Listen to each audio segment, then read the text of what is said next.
boys? Soaking this rig. Dude, we are lucky to have an unexpected guest. We just originally were going to have Josh, but Josh brought on a friend. No. Someone we don't know anything about. If you want to... Who is you? Hey, I'm Heath. Come on now. Heath Herndon, B2 lightweight champ, right? Mm-hmm. Lightweight champ. Lightweight champ. And then freshly minted black belt. Yeah. Josh Yelverton. Whatever that Bring means. that mic closer, then. Yeah, is this good? Yeah, it's like the mic's scared of him. It's like, oh, shit. Well, I mean, he's a scary guy, you know? I don't know that. Yeah, dude, we're just... Dude, I always tell Cody, like, the first couple guests we ever had on was, like, you and fucking Cam. Oh, yeah. And I was like, dude. I was like, The come test. on, bro. I was like, The what mics fuck? were getting bigger, just being closer to their I mean, mouths, I was dude. like, Jesus Christ. No, It's a problem. You gotta get a man's mic to catch this voice, you know what I'm saying? A couple octaves lower. Yeah. We Yeah, just got the tuned little a baby bit. mics, you know? Things our size, you know? You guys got the setup now, man. Now y'all got 4 mics. Y'all can have, like, double pettiness on here. Yeah, no, it's sweet. Dude, the next that's good podcast shit. we're going to have is going to have, like, 5 guests. Really? Mm-hmm. Yeah, because it's like a collective group. It's like these YouTube kids named Achieve You.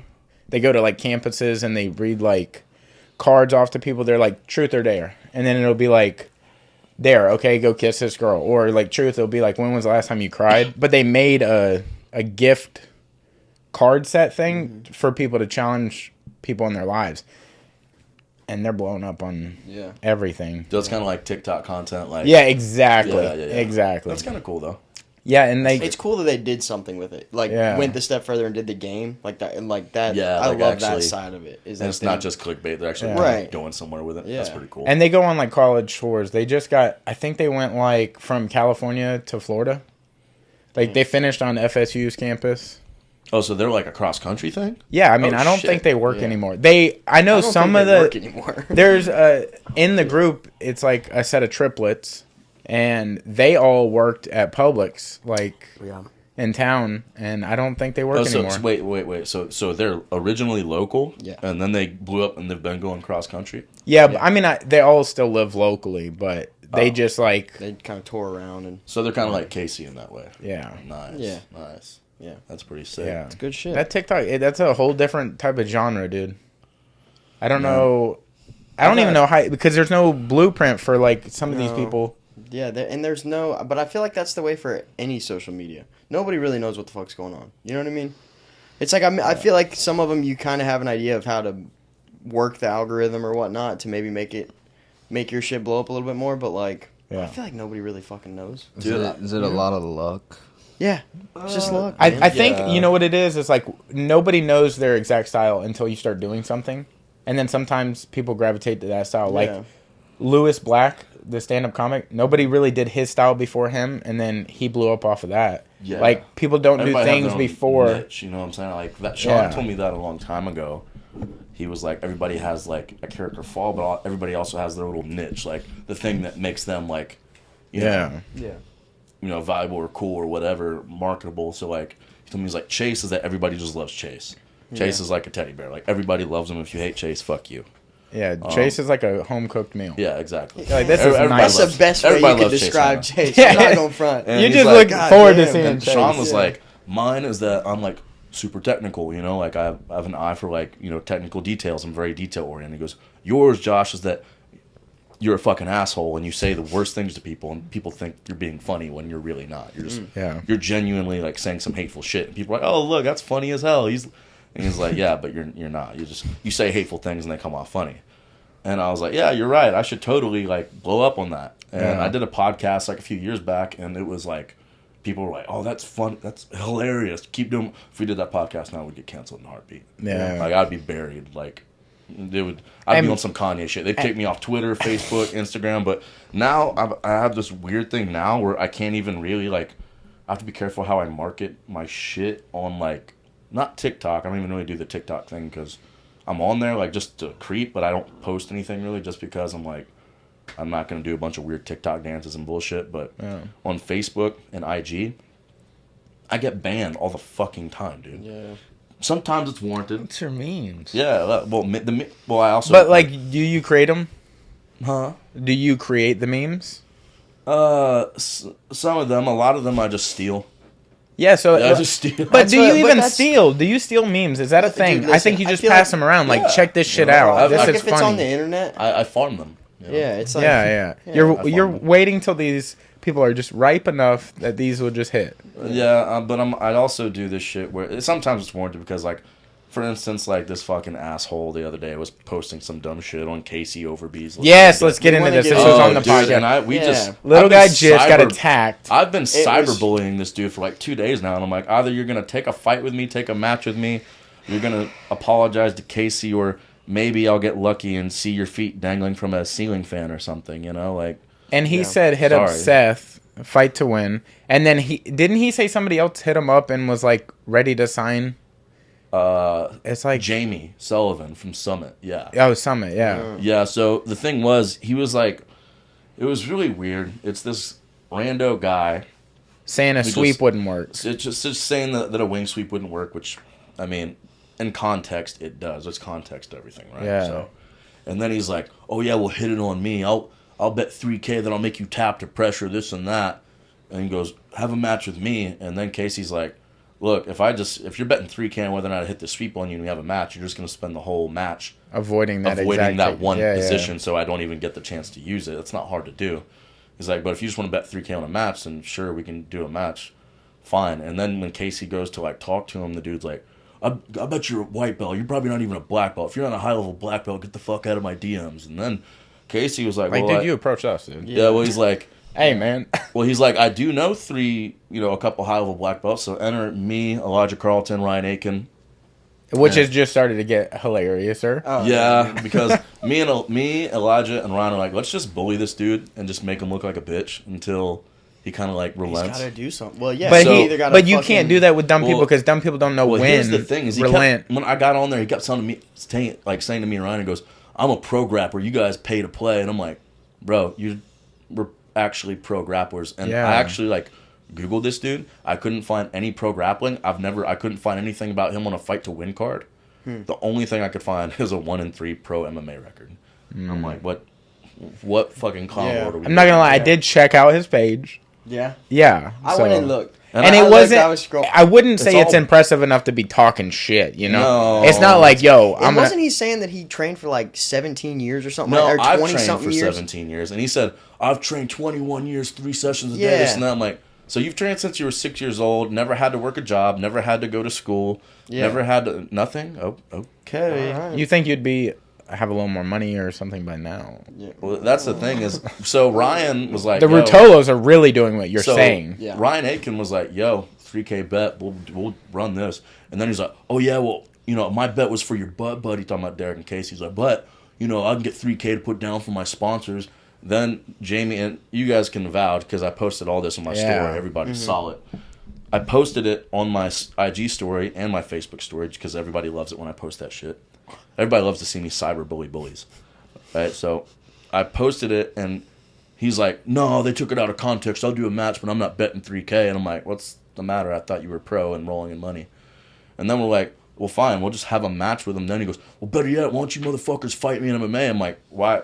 That's not relevant. You commented on the But you jiu-jitsu could post. also just say yes. Yeah, because well, that's what I'm saying. It's like, it's gonna be outrageous. well, that's what I'm saying. Is I'm like, you commented on jiu-jitsu post talking shit about jiu-jitsu, talking about having a match with these guys, Yeah. and now you want to fight. But here's the thing: is you were cool having a fucking 60-pound weight advantage on these guys, but now that you have a weight disadvantage, Yeah. you're not about it. Well, I hate to So- loop Heath in here, but Heath could just handle that. I told him I would. Yeah. And that's what I'm saying. Like Heath is like, yeah, just Well, that's the I'll thing, fight a just let me tree, know. dude. Well, It that's don't the matter thing, is, to like, me. Let me Heath know. usually doesn't like talk. Yeah, Like yeah. anytime that Heath does like talk shit, it's like legitimate. Like Somebody fighting has beef. talked to Heath Yeah, like, first or something. Heath will usually wait until there's like a contract signed and they're actually gonna fight, and then he'll talk shit if he feels so inclined. I Yeah. mean, we're already gonna fight. Yeah. So what's Yeah. the point of talking? Yeah. I mean, mind games and whatnot. But that dude's a whole nother story. No, but then that's the thing. He's like, well, let's do MMA, and then me and Ryan are like, word. So we're like, hey, let's make. So Word. we're Yeah, like, say- so we're say like, less, okay, dude. yes, we'll do this. You can pick the rules.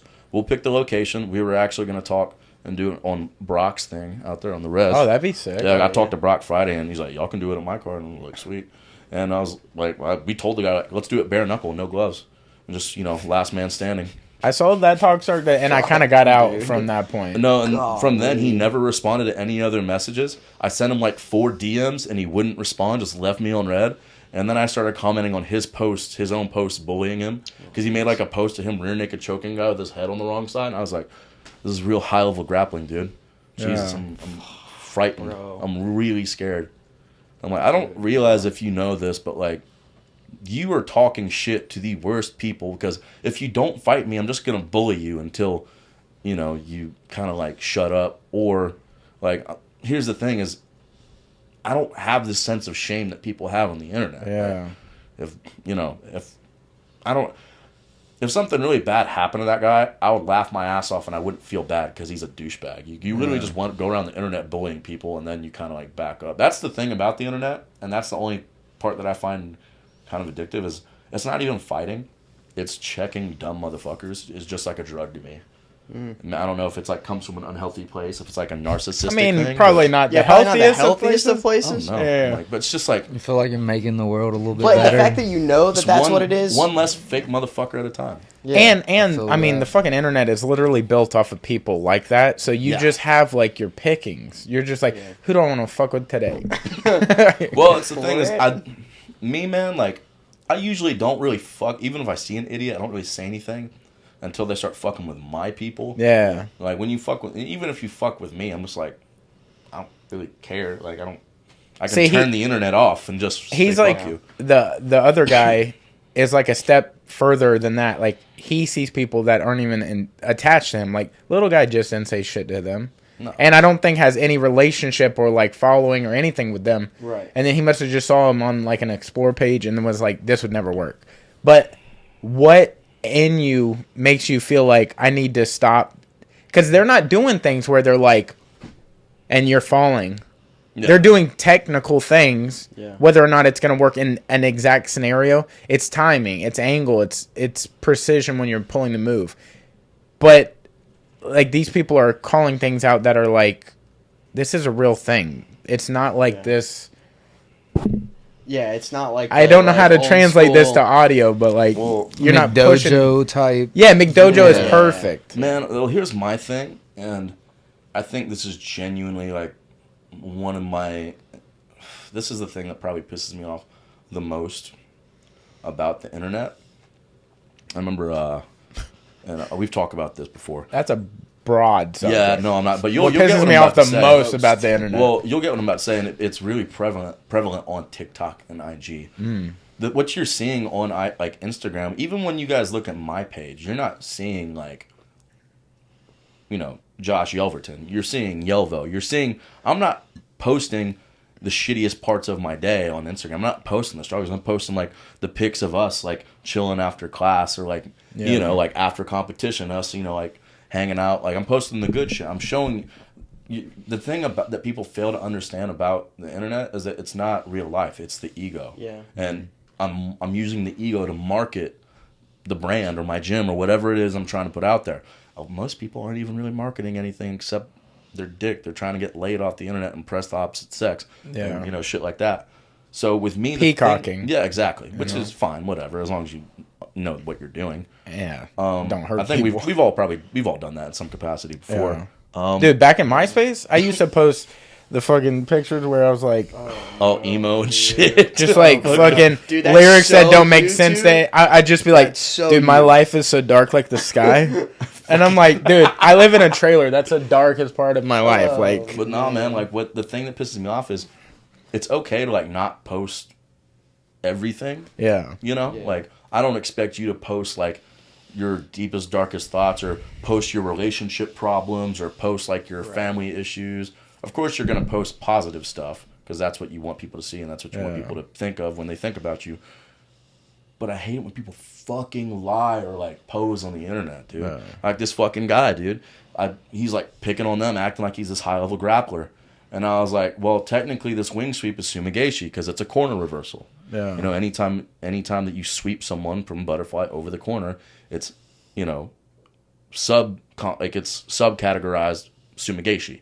Okay. Corner. If anytime you go, it's corner kazushi, it's technically sumigashi. Corner reversal. He goes, no, it's not. There's a bunch of things that make a sumigashi, and that's not it. And I was like, I like how you said there's a bunch of things that make it, and then didn't list a single one because you don't fucking know a single one. He's because Googling you as don't fast know as he what can. the fuck you're talking He's about. like, shit, what is that? Yeah, so like, many tabs you open. don't know. watching You videos. literally don't fucking know what you're talking about. You're trying to front like you know something, and you're not even putting any proof in. Like if you guys look at those comments, he literally just goes on to expose himself as not knowing what the fuck he talks about.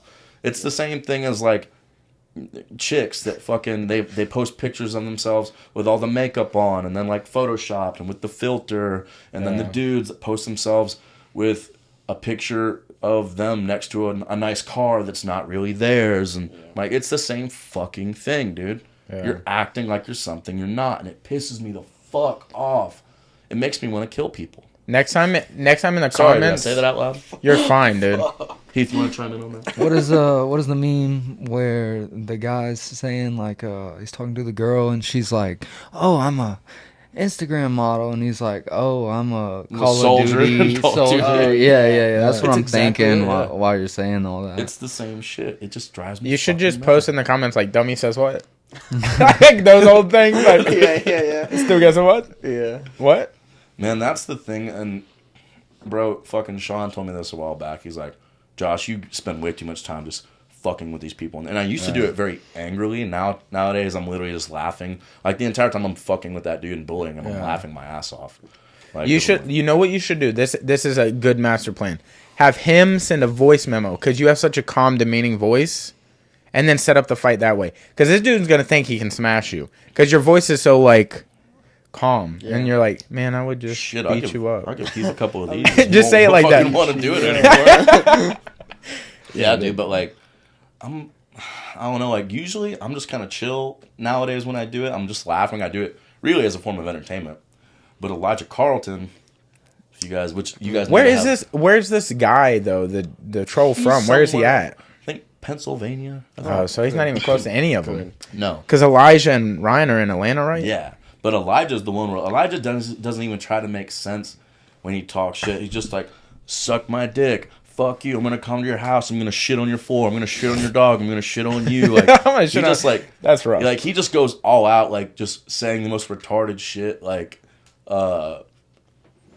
and yeah, I remember he was talking shit. It was one of the funniest fucking things I've ever seen someone say in like a Facebook debate or whatever. Yeah. David Oblas from like NFC, and we don't give a fucking, those guys are dorks. But Elijah has this ongoing thing where at every turn he tries to just like shit on them because they like talk shit to him one time. So every time he gets the opportunity, he just fucking roasts them. And David Oblas, who's like that tall, was talking shit to him. And Elijah just starts roasting him.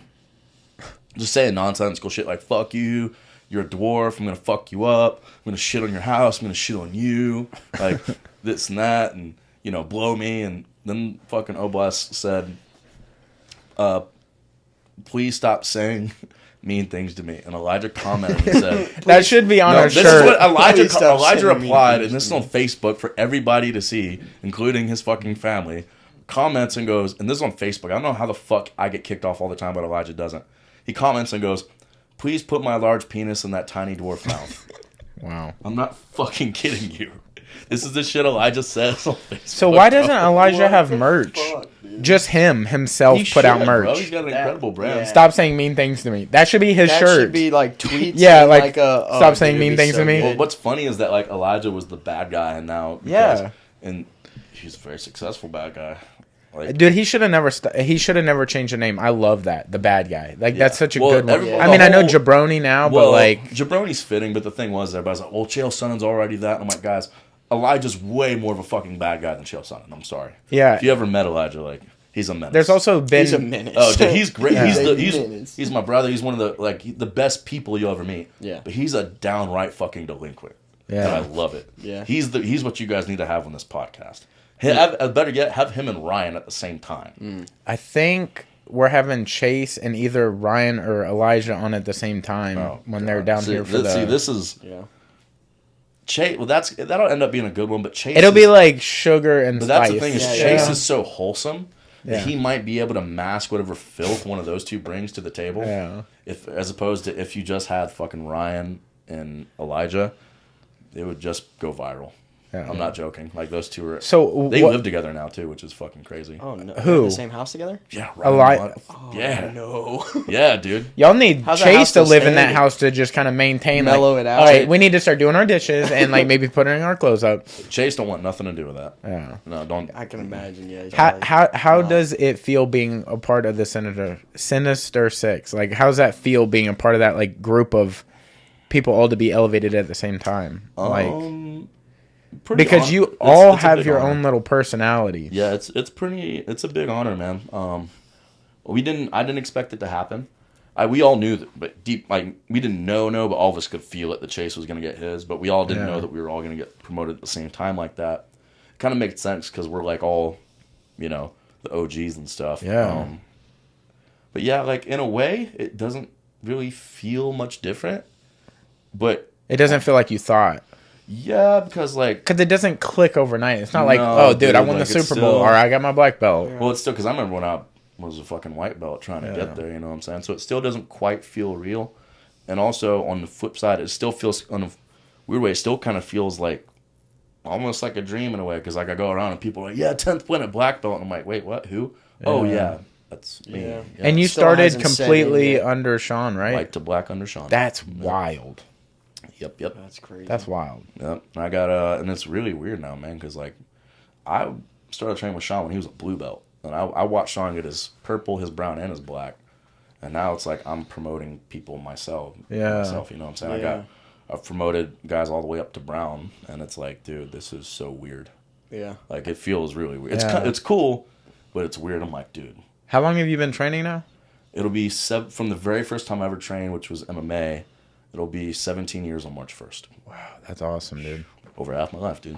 Dude, I mean, yeah. some of us have barely been alive 17 years. Like, Yeah. I mean, How old are you? 24. 24. Yeah. I mean, that's- 24, right, Heath? Yeah. that's barely, you know? Yeah. I mean, I don't know how math works, but that's got to be pretty It's close. pretty close. I mean, you Man, know, I'll tell you what 7 though, like years.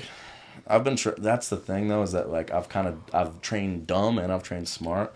I've trained with guys who weren't that good, and then I've trained with guys who were really fucking good.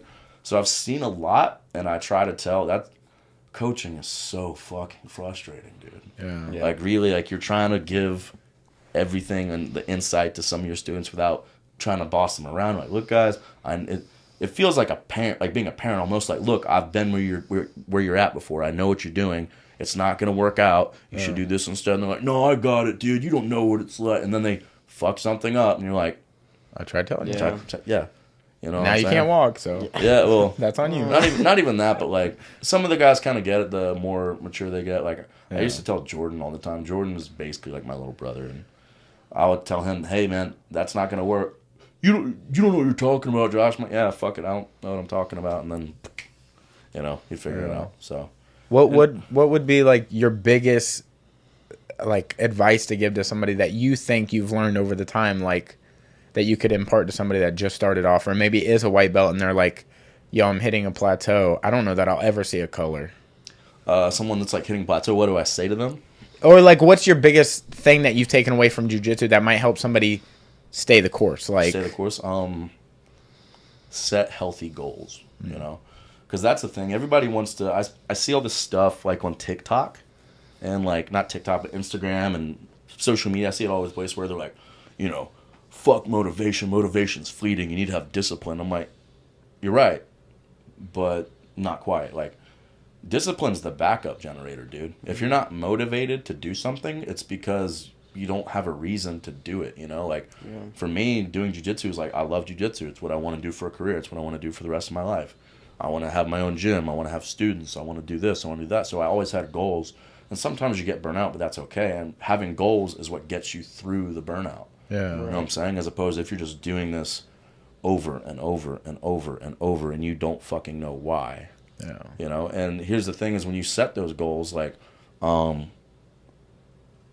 I said, the key word is healthy, right? So you have like short-term goals, you have mid-term goals, and then you have long-term goals. So like, I don't know, like say if, you know, Heath is working on passing, I'm going to like, all right, Heath, well, short-term goal is hit this pass this many times in training tonight, you know? Start passing, like just get a little bit better at this pass, right? A good midterm goal is to hit it in competition. And then a long-term goal would be, I don't know, something like, you know, actually win that division with this style of passing, you know, or there's a bunch of different things. So for me, when I started, like my short-term goal was just get better at jiu-jitsu, you know, get to where I could compete like successfully.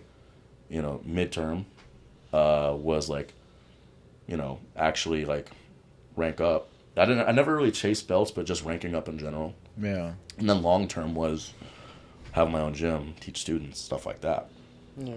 I would say I don't even necessarily know if this is I don't really know if you could ever call something like right or wrong in jiu-jitsu in terms of like goals.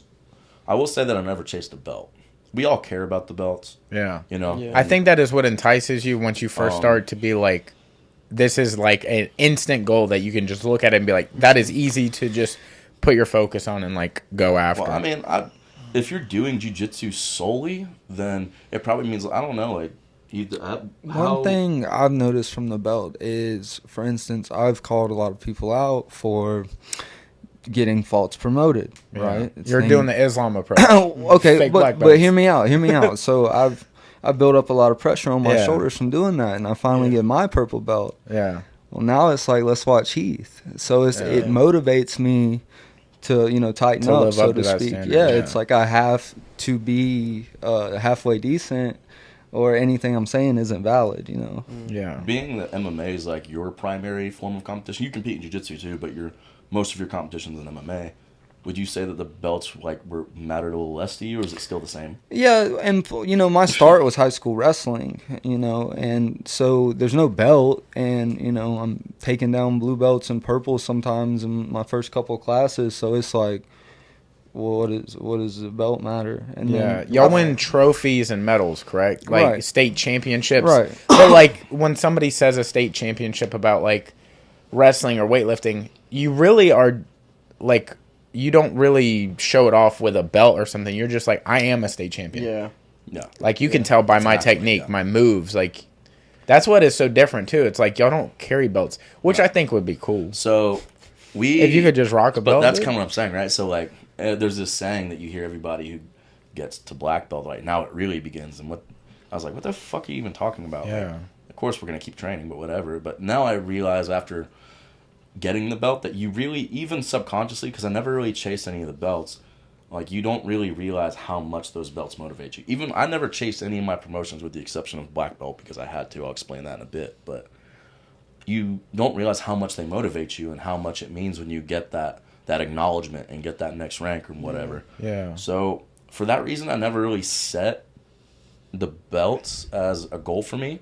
Like my goals were never like I'm gonna get my blue belt or I'm gonna get my purple belt. It was always like I'm gonna rank up, but that's just part of training. Yeah. Because my thing is I don't put self-worth into things I can't control, and I can't control when I'm gonna get promoted. I could get promoted That's tomorrow. really good I way could of get looking at promoted it. in a year. Yeah. The only thing I can control is the work I put in. So I'm just going to work as hard as I can, and I'll get promoted whenever my coach feels I'm ready. That's for him to decide, not me. My part of the deal is I just have to put the work in, right? Yeah. The black belt was a little different, and this is where, because I had people fucking telling me all the time, dude. And over the years, they're like, bro, you and Chase and Ryan and Elijah and Raymer and Tori, you guys all need to be black belts, dude. Like, what? You know, what's he waiting on? And then Sean told us at the beginning of last year, I think it was. He's like, hey, guys, I want all the brown belts to sit down, and I'm going to tell you guys what I want for the black belt. And he's like, if you look at how like college works in school, you can go to college and you can get your master's degree, right? But you don't just keep going to school to get your doctorate. You have to form a thesis, and you have to present it, and it has to be reviewed, and you have to do all these extra things. Like the doctorate is not a continuation of the master's degree; it's its own separate thing. So Sean was like, if I was going on competition accolades and rolling ability, he's like, fuck, half you guys, like Chase, Josh, Raymer, you guys would have been black belts 3-4 years ago. Yeah. He's like, but that's not what I'm looking at. I want autonomous mastery of dilemma creation. So he's like, I don't want to have to show you guys a new dilemma every time, and I don't want to have to show you guys new stuff. I want you guys, your own progress, to be autonomous to where you guys can, analyze things and review yourselves and build up that skill. But also he wanted us to be able to create dilemmas. And Most people don't know how to do that in jiu-jitsu. Yeah. Most people, they funnel someone into a position, and then they have like 3 or 4, and like, if they do this, I'll do this. If they do that, I'll do that. But they leaves too many avenues open, right? And most people narrow it down to where the guy has 3 options. They form a trilemma, and then they call it good jiu-jitsu. Sean's like, no, you can have 1,000 things that you have in the barrel, like you can do. You just need to have 2 in the barrel ready to go. He can only have 2 options out, and they both need to suck. Yeah. Right? Yeah. So he's like, when you guys can do that, when you can show me these dilemmas that you've made yourself, and they're foolproof, we can review them, and they indeed work, then there's your black belt. Yeah. He's like, so I want you guys, your thesis for your doctorate, your black belt, is going to be dilemma creation. And it needs to be autonomous. I don't want to have to show you a new one every time. So did you guys have to present? Yes, we did. That's awesome. Well, like, did you guys each individually have like separate themes of like? Yeah, like we didn't. So and What was yours like based around? So we presented a couple. Okay. So no one. The only person that I can honestly say probably nailed it the very first time was Chase. I kind of got it the first time, but my presentation was kind of rough. I showed how I remove controls from Ashi when I'm like, if I come up to a base in Ashi, and like if they have Ashi on me, I'm up on a base, so I'm not swept, and I start removing the controls so I can change position and pass or whatever. Yeah. I was showing I showed us 2 dilemmas. One was a reverse heel hook dilemma for the leaning structure. You can either get reverse grip heel hooked on the outside or remove the frame. And the subsequent one after that is a Fenkel lock wrapping hook dilemma. So the heel that's on the hip in Ashi, you can either get tapped with this Fenkel lock or you can extend it to get it off my hip, and then I scoop it up, and now we're going to move, and I'm going to counter you, right? Gotcha. The part where I failed is that I showed it, and I didn't distinguish that it is a series of 2 dilemmas, right? Where actually it's 3 dilemmas. I didn't distinguish that it was a series. Which sounds like, yeah, every single one of those is beautiful, but you didn't preface this with these are separate dilemmas that you're using, and that's how you're supposed to use dilemmas. As soon as one ends, the next one begins, and it's a series until the final one, which results in submission, right? Yeah. Because you have positional dilemmas, you have Kazushi dilemmas about balance. There's all sorts of things you have, but it gets down to you funnel them down. So he's like, you were right, but you weren't, in that you didn't distinguish that you were in a series. Yeah. You didn't present it right. So I was like, okay. And then the second and third ones I got, because I showed a guillotine sumigeshi dilemma, and then I showed a front headlock, hip heist, sucker drag dilemma. So, and all of mine, I kind of figured out, but me and Pat and Raymer would work together. So like Pat shows his and Raymer shows his, and we all kind of bounce ideas off each other. Yeah. Me and Pat still do that on Sundays if I don't have anything going on and he doesn't. Me, him, Darby. Yesterday, me, him, Darby, Tom. We went up to the gym for about an hour and a half and just worked some technique and worked through some dilemmas. Gotcha. So you guys all presented this at that family day or team training? So we do that. The brown belts do it at the end of every team training. So everybody got to benefit from seeing. So they all kind of got a mini seminar. Yeah, That's basically. We're retarded. Which for is not why, going. yeah. So like the very first time we did it like that was at the last team training in Pensacola. That was the first time we did it. Oh. When you guys were outside cooking the smash burgers. Yeah. Yeah, that was the first time we did it. We were inside and everybody showed their dilemmas. Sick. Yeah. Damn. Yeah. That's That doesn't suck missing Dude, what was that funny at all. about it is that like we were all of us in this group were just kind of like, presenting our dilemmas, and we were seeing each other's dilemmas like, damn, that's sick. Yeah, I'm going to use that. I'm gonna sharpen that up and use that. And, that's a good idea. Whereas all the lower belt guys and all the junior ranks are sitting around on the outskirts of our group just looking like, what the fuck? Yeah. Oh, Dude, see, and this just leads, like, this whole concept of the way that Sean's, like, lobbing up to you guys, like, this is the standard and this is what you need to become black belt, also teaches you the concept of, like, this is how I also create an instructional. Because you can film this later. Like, these things that you're creating because you're polishing it over time. You're like, I'm really figuring out the ins and outs. Even though I may think that I know it all the way, when you teach something, you learn it more. Yeah. And that's weird. Because you have to... Because you think you already know it. You have to... When you teach something, you have to... If you really want them to get it, and Heath can speak to this as well, because anytime I teach something, I teach it, like, super basic as fuck, and I go over just... it seems dumb, and it's like, dude, this is like super basic. Why are we doing this? And then I'll show like a competitive or a live application of like, this is where we find ourselves in that situation. And then I show it from there. Like, when you teach something, if you don't teach, why it works, how it works, where it works, when it works, then if you don't actually show that, if you don't answer the questions before they have them, then you're kind of doing yourself a disservice. Yeah. You know what I'm saying? You know what else bothers me is when people show technique, but they don't show you how to get there. They just show you from the middle of the technique. Like, you're in a strange technique that, what if I don't even know how to pass somebody hard? What if I don't know how to get to a back? Like, what if I don't know how to do these things? Well, and some people just do that because they don't really know.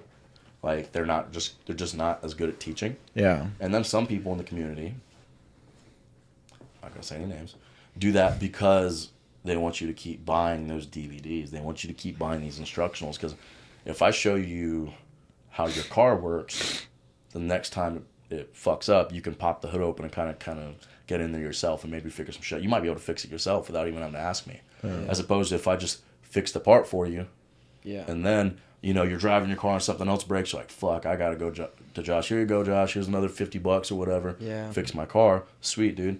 You're a reoccurring customer due to the fact that I'm not showing you how it works or why it works or when it works, or I'm not giving you the ability. I'm not teaching you how to diagnose these problems. Yeah. I'm just fixing it for you. Yeah. So that way you have to come back to me whenever you have another problem. That's how a lot of people make money in the instructionals game. That's what sucks about it is what I feel like at least our family, and I'm still new to the whole family of gyms that you guys have founded, really, is that you guys are so welcoming to everybody cross-training and learning, and like we'll pick apart things and teach them to you that we know, and then we can take things from you and try to polish that up too. But like the short-sighted thing is what you're saying is like people try to keep like, this is my technique, I'm not going to show anybody, you have to be a member here, and all these things, and it's like you're not going to progress the sport if you're like, you can't look at my work type of thing. Like, Yeah.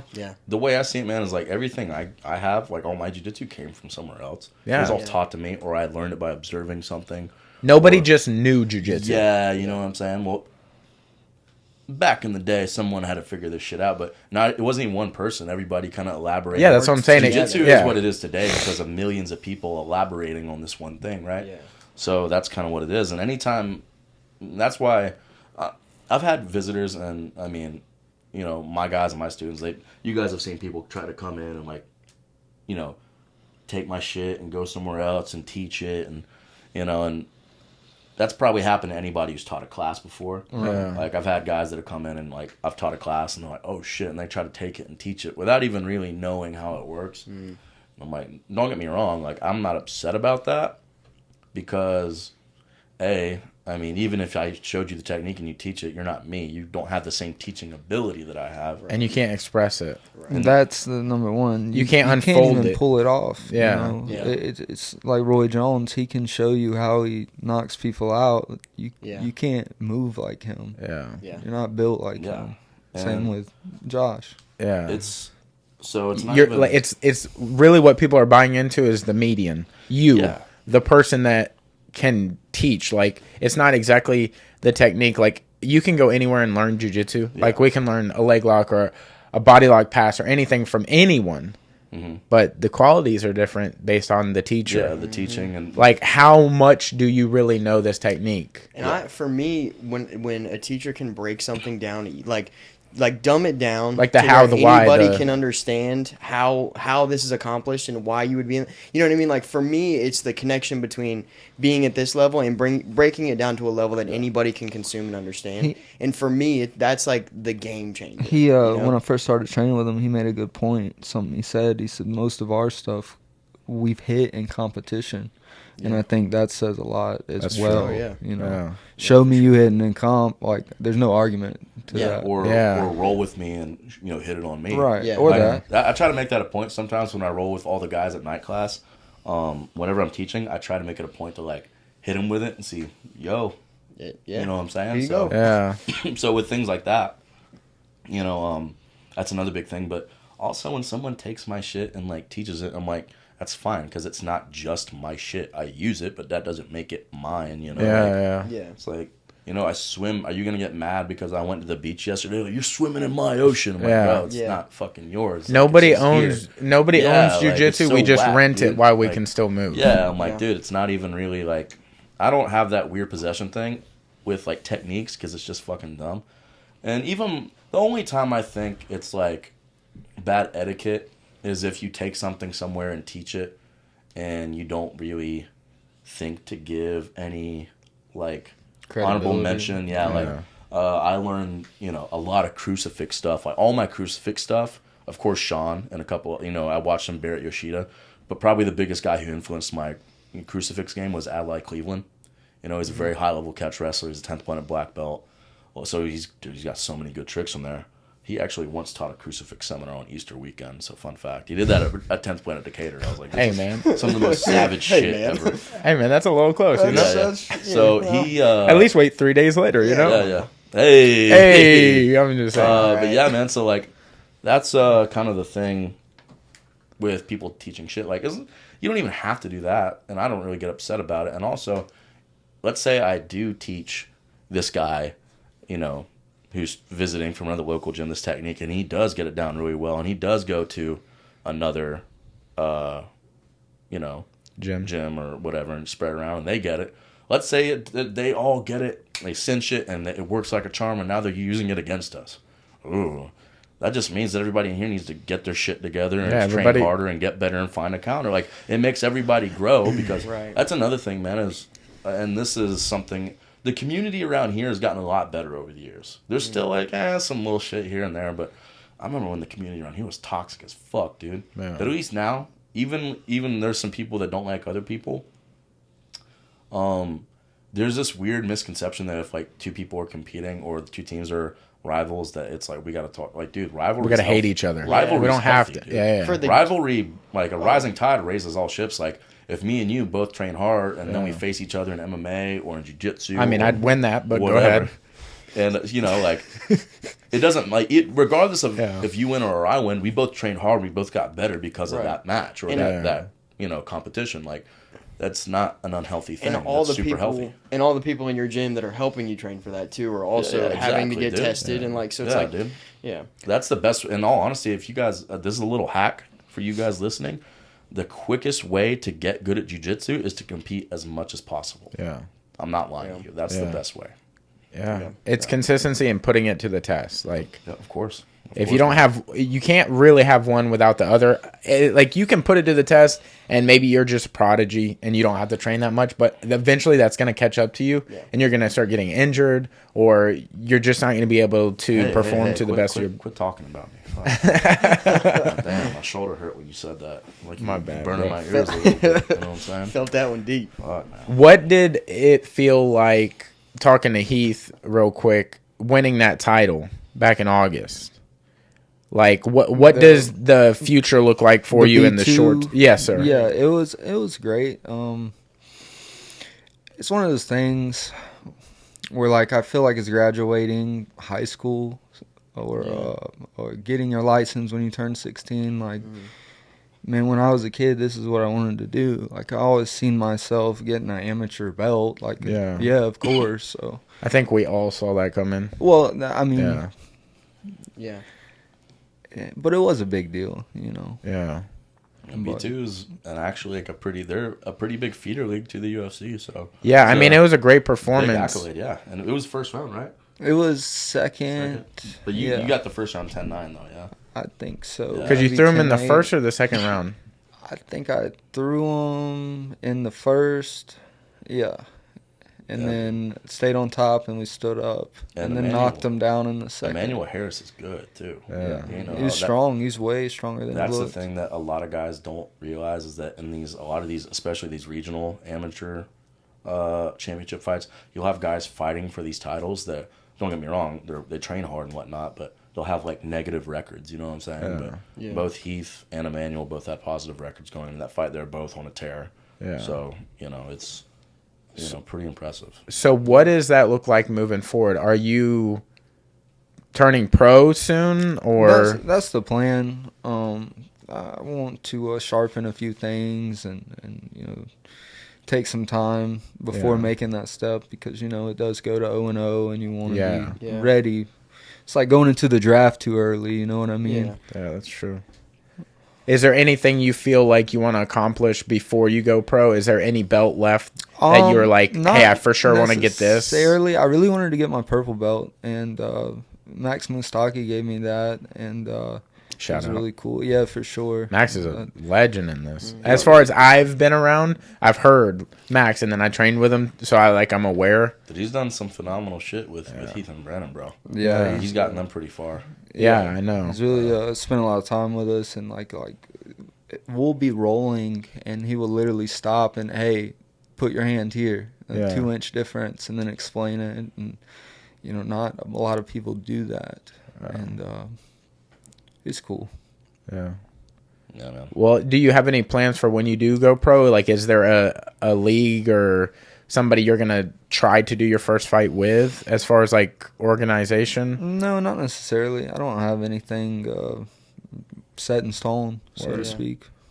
Well, there's some crazy fights Game Bred Boxing is doing. If you wanted to just like, holy shit, play a little bit with some legends. You see the card they just put out? I'm aware. My buddy Andy helped match it. That is Andy crazy. Yeah. dude. Do you have any interest in going pro in boxing, or like? Yeah, I mean, I do it all. I like every aspect of martial arts, from gi to boxing to cage fighting. Yeah. I won a slugfest. It's boxing. Just 4 fights in one night. 3 1-minute rounds, tournament style, and that was probably the hardest but most fun thing I've ever done. Because you don't even know who you're going to fight that night. You have no idea. Yeah, you have no studying, no and it's just like whoever's going to advance. That's crazy. So is there a parallel between that and like a wrestling Absolutely. competition where you have multiple matches and shit? Did it feel like home because you started off in wrestling? Yeah, absolutely, because you don't want to blow your load on something that doesn't need to be done. If you get an easy guy, you need to cruise. You get a hard guy, you need to turn it up, and you need to kind of think about what you're going to do as soon as you see that guy, and game plan real quick. Do you normally feel that in the first couple of exchanges, or do you feel the energy when he moves in that you're like, the way he's moving, I can tell he's good? Personally, I think before the fight, but that's just me personally, watching, see what he does, who's he's around, how is he warming up, If he's around killers, he's doing standard warm-ups, it's like, okay, we going to have to bite down.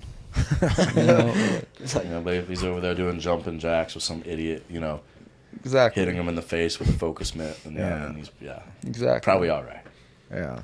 I didn't know if maybe your first pro fight would be with Island Fights or not, because I know you're like a local boy and like that's our promotion, or if there was like something next. Is they got a bunch of different avenues. Yeah, they have a Icon, whatever. Yeah, so much. I don't like the Island Fights ring. It's not for me. It's not my style. Yeah. I just don't want any part of it, to be honest. Gotcha. So probably more with Icon if you were to go. Exactly. Exactly. Is that because of the availability of fence wrestling? Absolutely. That, and it's way smaller. I would train in a garage most of my career, and fighting that, I think it was 20 by 20, 20 foot by 20 foot is Island Fights, and that's the biggest ring that I know of. Yeah. Especially. And what is a cage, like 24 by... A cage is way smaller. Like, I think typically for amateur, it is. Like, I know Sammy's cage at Cage Wars is a little bit smaller than the ring at Island Fights, but depends on the promotion that you're in. I know Empire, they actually have a relatively big cage. So really, yeah, I think it changes kind of based on. I think you're right. So it's just kind of how much money they want to put into it. I like the small area. So I know this is kind of weird to ask, but like as far as cages go, do you like Bellator or UFC? Like you like the octagon or the round? Have you ever been in a round? Really I've never. No, not really. Besides, like just BSing in the BKFC ring before. Yeah. But, because they got the round ropes. Yeah, right? yeah. But I mean, that aspect's kind of the same. It's just when it goes from like round or octagon to square. Yeah. The corners. The footwork becomes completely different, and the angles, like, Yeah, it's so easy to angle somebody off, like, in the ring because of the presence of sharp Yeah, corners. it's Yeah. like fucking A lot of people don't. The casual guys, they don't think about that. They don't think about, like, because the strikers, they're like, yeah, I want to cut you off, and I want to put you in the ropes and stuff, and I want to, I will put you in the corner of this ring, and I want to shoe shine the shit out of you and fuck you up. Yeah. And typically that would be the case with the wrestlers too. But for Heath, fighting in a ring, the footwork isn't going to be cut him off because he doesn't want to take somebody down against the ropes because it's not a solid thing to help him pin them against him. Yeah. He's trying to shoot if he's in a ring, he's trying to shoot and make the shot in the center. Whereas if it was a cage, he can fence wrestle, and he does have a solid kind of backsplash to pin them against and then clinch them and use some Greco and stuff. So, like, in a ring, he has to try to not get cut off, and then he has to try and circle put them in the center and make his shots. Whereas in a cage, he can, walk them down, cut them off, use different footwork, put them against the fence, and then take them down. Yeah. And also, because in most cages, even in an octagon where there are angles, but they're very, very obtuse, they're not acute, or a right angle like in a boxing ring, it's still harder to cut somebody off in a cage than in a ring, 100% of the time. Yeah. So with MMA, or I guess your fighting career in general, what are the ultimate goals? Like, man, obviously world championships, but like... That's the thing. It's like, what are your goals? What motivates you? That's what we were talking about earlier. What do you fight for? So, like, I don't really have anything set in stone. Every martial art cage fighter wants to be in the UFC. I would guess. Yeah. So obviously that's a goal, but man, I'm just trying to see how far I can take it. I'm not fighting for publicity or money or any of that. I just do it because I love to fight. Yeah, dude. I think you're doing it right because like you're not on this like steam train. Like you're not trying to go as fast as you possibly can, and it seems like you're enjoying it along the way. And I think that kind of also plays into like becoming a black belt. Like I think you guys have learned like it's a part of the journey, and like you were saying earlier, it's not like winning something or getting the thing. I think is so short-sighted of like you're putting your happiness in like it's going to happen when this thing happens. Like my happiness is getting that B2 belt or that UFC belt or that black belt. When really it should be like we should enjoy every single moment. Like if you don't enjoy training, that probably isn't going to make you feel any better either. Winning that belt or winning that whatever it is, world title. Like I think it's about just finding joy in every single moment. And like, dude, whenever I leave training, I get emotional sometimes because I'm like, dude, I'm just so blessed that we even get to do that. Like some people don't have legs. Some people can't even move their mouth. Like they just can't do anything.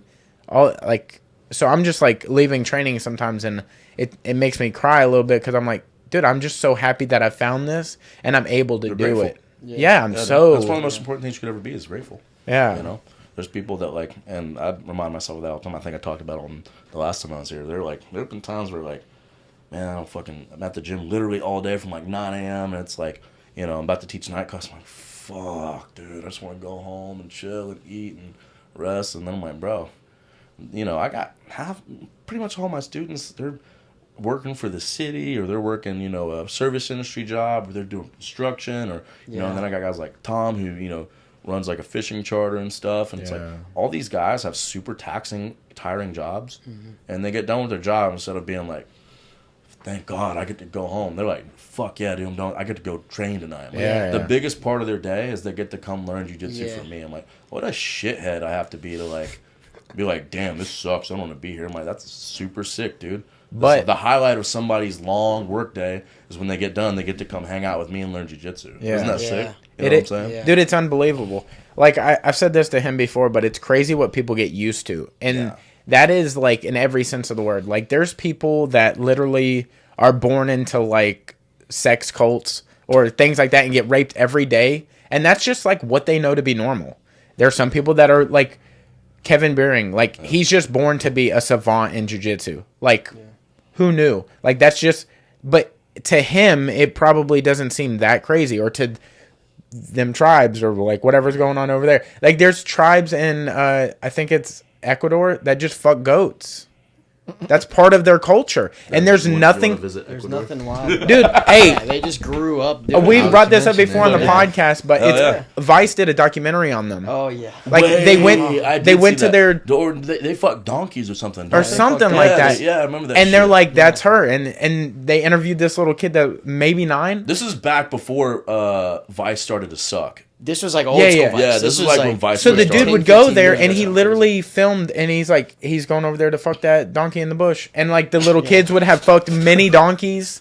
Like this is Wait, real. wait. And this I don't is- remember He's this going to episode fuck in that detail. donkey in the Were bush. the kids fucking the donkeys too? Yeah, they were like, yeah. Everybody's fucking donkeys, man. Yeah, And Apparently. but- y'all are fucking up like he's good, wholesome country boy. Hey man, I didn't mean to do that. he's like, come on, man. Fuck, man. He's like, I'm gonna have to put my root beer My down. supervisors watch this. Oh, and I'm be sorry, like, This Man. is the people you hang with. But what my point was, like, Yes, it's crazy sir. what you get used to. Like, it's crazy the things that like we can take for granted, like whether it be a donkey or it be All right. teaching like Oh, dude. jujitsu class all day, like that's your living. Straight up. Like, Yeah. Go, the God. scariest fucking thing I've ever had happen to me in training was about 6 weeks ago. I was rolling, and man, I've been having to move kind of slow. I haven't, because I'm all fucked up and injured. I've been trying to rehab all my injuries and shit. And I went to roll on a knee bar, and instead of like getting low and hitting a Granby and rolling through, I just did a front roll, and he sprawled on me, and it was a total freak accident. But I ended up with like his weight and my weight going through the top of my head into the mat, and my neck went crack. And I was like, whoa! And I just stopped. Whoa, whoa, whoa! And he's like, yo, you good? I'm like, yeah, dude, my neck just cracked. I sat there and, dude, I couldn't feel my fingers or my toes. wow. Like I couldn't feel. I could feel with my palms. Like I could feel that, but I couldn't feel this. And I just laid there and I was like, yo, dude, feel the back of my neck. Make sure nothing's protruding or fucked up, so I don't like Mess fuck it up something- more. So I don't mess it up more if I move. And he felt Yeah. like, no, everything's good. And I sat up and everything felt weird. And then Pat looked at the back of my neck and was like, dude, your neck is like fucking scarlet red. And thankfully I went home and I was okay. And then I went to the doctor. And yeah, dude, you had a compression. You should be all right. Just like chill. Don't do anything wild because everything's inflamed. And they told me like, dude, if you didn't have like, if you had anything less than like the traps that you had like next to your neck, not that I have like huge ones, but they're like, if you had anything less than what you do have, your neck wouldn't have been so stable. You would have been fucked. And I was like, Yeah. oh. Bro, Jesus. like it was the scariest thing. It's like, holy fuck, am I paralyzed, dude? That's I'm gonna go and tell y'all boys something about me. And All right, there's 3 things. here comes some shit. No, there's 3 things Okay, I need to be able to do. I drive fast. Oh yeah, I fuck hard. No, my name is Josh and I like to party. But no, there's 3 things that I do that bring me immense joy. All right. Drive fast. No, do jujitsu, obviously. Sex with women. All right. Thank you. I had to add that last part. Just, I like it. I Somebody's know there's gonna some clip rumors that. out there. Just women, just women. Yeah. I know it's 2023, but I'm keeping it old school. And then I eat red meat. Okay. You know what I'm saying? I thought So- it was gonna tie into number 2 when you said I eat, and then I was like, "Where is this going?" All right. I drink whiskey, but that's not top 3. But yeah, at some point, I know I'm going to be old. I'm going to be fucked up, and I'm probably not going to be able to roll. Hopefully, that's several decades from now. And when that time comes, we'll cross that bridge when we get to it. Yeah. I'll probably end up doing something. I'll probably just end up sitting in my room playing video games or fucking. I might drink more whiskey at that point. I don't fucking know. I think you'll become like John. You'll just become a savant, and you'll be able to break it down without doing it. Probably. You know? I would like to think so. I'll always. It would be a shame if your mind went away from the sport. Yeah, like if I just ended up being a fucking like went crazy or something. You just go crazy on Twitch. You just go, "Hey, you retard!" You just start saying crazy. I became like the Tourette's guy that was Yeah. on YouTube for a while. But yeah, like I think as long as I'm able, even if I can't roll or move, I'm gonna be involved in jiu-jitsu for the rest of my life in some capacity. But at some point, probably gonna be old and fucked up. And like all arthritis out and fucking stenosis, my back all fucking curved, looking like fucking the fucking caretaker from Harry Potter, fucking Filch or whatever. I'm gonna be all fucked up. God. But when that happens, we'll cope. I'll be okay.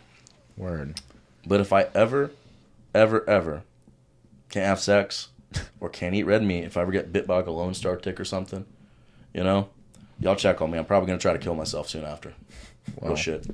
So like, if jiu-jitsu happens, if jiu-jitsu gets taken away, I'm gonna be fucked up, and y'all might still need to check on me. But I think I might be able to make it through. but the other two get taken. Like, especially if all three get taken away, I'm finding a bridge and I'm jumping. Yikes. Straight up, dog. Well, Fuck.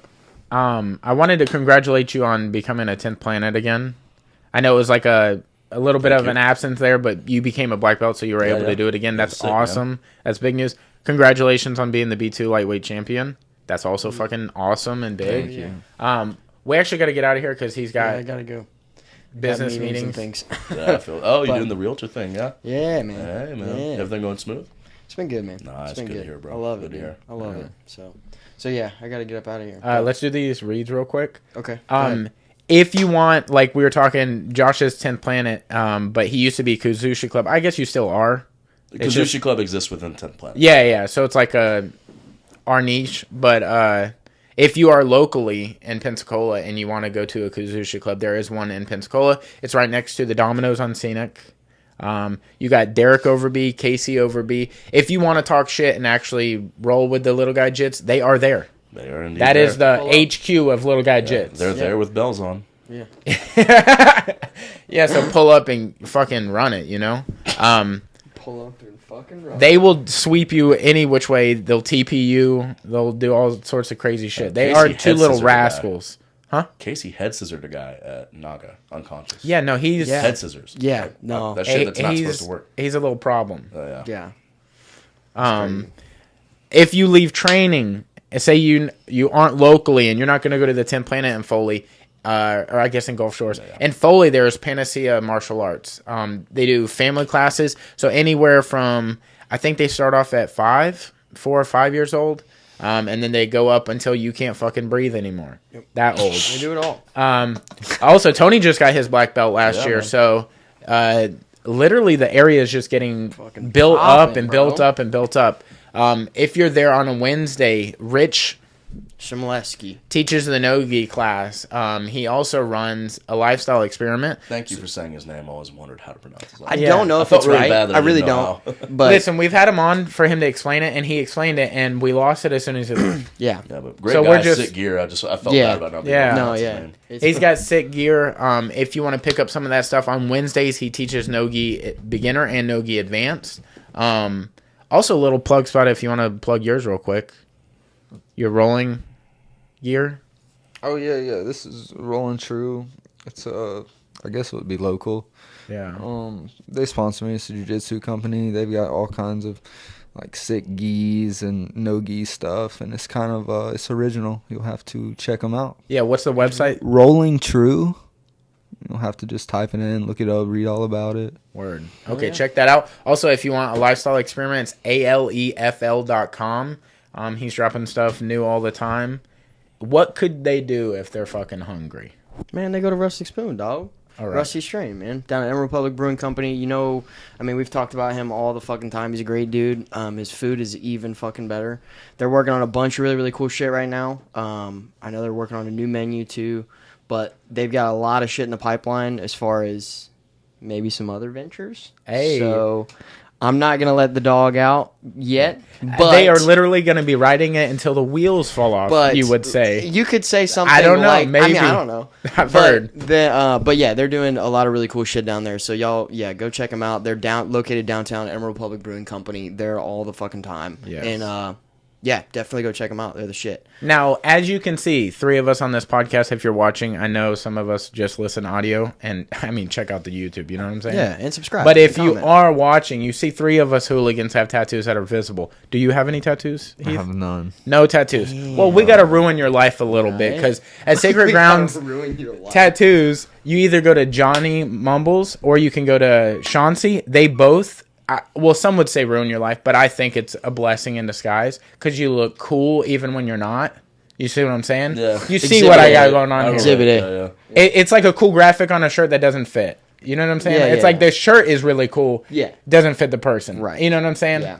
So, like, if you want to get a tattoo, Johnny Mumbles, he's got a long waiting list, but it's worth the wait. His shit is fantastic. Check it out on Instagram. Also, Chauncey is really good at freestyling, Yeah. art. Is that the dude that got a did Pat's mixtape coming up. Crab? Yes, that was He does Chauncey. great work. Yeah. Yeah. He's great work. This right here. Sick. Good people. He's done a lot on me, too. I got tattoos as well. You know, I've got stuff. Yeah. My stuff is just all over. You know, he did all this. Holy shit. Like all this color. Motherfucker, dude. Yeah. Damn, dog. And shit on my head, but you know, homie got hair now because he's a sad boy. I didn't even know you had all that going on. You got a whole mural on your abs, dog. Dude, like, I just don't ever take my shirt off, you know? Trying to get them abs. I've heard you can get them. I'm trying. Just trying to get something to cover it up in case, you know, you might be eating a little bit too much. Dude, I fucking sent my money to Russia. Still waiting for the abs to come back. Yeah, well. It's a long waiting They're list. going to give you like some sterno root or whatever they were giving those Olympians. Dude, I'll take whatever Ozempic or whatever the fucking shit is. Icarus documentary. Yeah. Oh, fuck. I need to get them etched. I need to talk to somebody. Be like, yo, what can we do about this? Just like tattoo it. I saw that. I saw a guy. Maybe I just get it shaded. Yeah, shading your abs. Shading in that little sunrise. Have you seen the dudes that take the template and then just spray paint Oh, on them yeah, and they're yeah, out of the beach? But they're like fucking fat as shit. Yeah. Like these abs. Oh, they got GH cut or something. Oh, dude, it's They look bad. like Glenny balls. You know Glenny balls? Like big. Yeah, big guys. good shit. But those are our sponsors. Check them out. Yeah. If you have any questions about that, you can DM us. We'll send you their information. Dude, we cannot thank you guys enough for coming on. Man, it's been good to be back. We have to have a solo with you, so don't be ducking us on that. Because we need to learn more about your background. I work out of town a lot. Seriously, I do. Yeah. And the few times we planned it, been super busy out of town, and we're slow right now because it's the first of the year. And he hit me up last second, and it just worked out. That's perfect, him dude. on the way over here, and I was like, "What are you doing, dude? Come check out the podcast." But yeah, y'all need to get him on, and dude, Brandon Thompson. What? Hey, I've been dude, asking him Max for a would be long time. sick. Actually, before we even started a podcast, me and Brandon were talking about doing an MMA podcast, just me and him. Like, this was like years Brandon ago. is really good under a camera. I absolutely hate the camera. Brandon Word. I cannot tell. gets better. I hate it. And what? Okay, I don't know the guy's real name, but what is Memphis, Mississippi's Gary name? Arterburn. Yeah. He's Gary what? Arterburn. Arterburn. So he just won his island fights, right? Yeah. How was that? Like, It was sick, man. Gary is like a nomad in a way because he's in Memphis, he's in Independence, Mississippi, he's in Gulf Shores, he's a traveling tattoo artist. He actually won the MTV UK edition of Ink Masters. Like he's tattooed out in California in like world famous shops and shit. Damn. But he's also kind of a homeboy. So he's a Rolling Stone. Yeah, pretty much, man. But he's you know he's you know, he's crazy, but he's the fucking coolest dude ever, and he's one of the few guys that I've coached where he makes it easy. Like I don't have to like, and me and Heath have talked about this before. Most MMA fighters are fucking crybabies, dude. They're crybabies. They're broke. They don't want to do the work. Like, hey, dude, you need to be here at the gym, you know, this many times a week, and then they show up like twice. You're like, bro, what the fuck? Yeah. He's that guy that will get up on his own at 6 a.m. in the morning and go run 3 miles. I don't have to ask him to do it. Yeah. Like, you know, the day of, like, weigh-ins, he had to be 146. He was 149. I'm like, sweet, this makes it easy. Like, I don't have to, you know, he's everything I could ask for in a student, man, and he did a great job. Even though it was his first time fighting in over 2 years, but he did very well. Word. I've trained with him. I can attest to all that. Well, he is going to be coming on next month, so. Nice, man. Yeah, so it'll be interesting to. Is there anything we should throw at him? Any crazy story we should ask him about? I don't know, man. He's got so many of them. He's got like, dude. He's like, his hometown is like right on the Mississippi, like Tennessee line. Like it's right next. It's like a 32 an hour from Memphis. Hence why he's Memphis-sippy. Yeah. But, dude, he was like working in a shop in the mall in Memphis, and some dude came up in there and tried to like G up on somebody, and Gary had to like put it on him and like juice him. So like, I don't know, dude. Like Gary, he's a stand up dude. Nobody I'd rather have at my side. He's a fucking ride or die. He's super loyal. But he's got some stories, man. I can't say all of them, but you got to get some. Well, we can't wait to hear it. Yeah. Congrats on the belt again. Congrats on your belt as well. That's awesome. But we do got to do a solo whenever you can. Yeah, for sure. Just hit me up. We'll figure something out. Oh yeah, dude. Hell yeah. Well, thank you guys again. We appreciate you. For real. Anytime, boys. Hell yeah. Thank you, bro.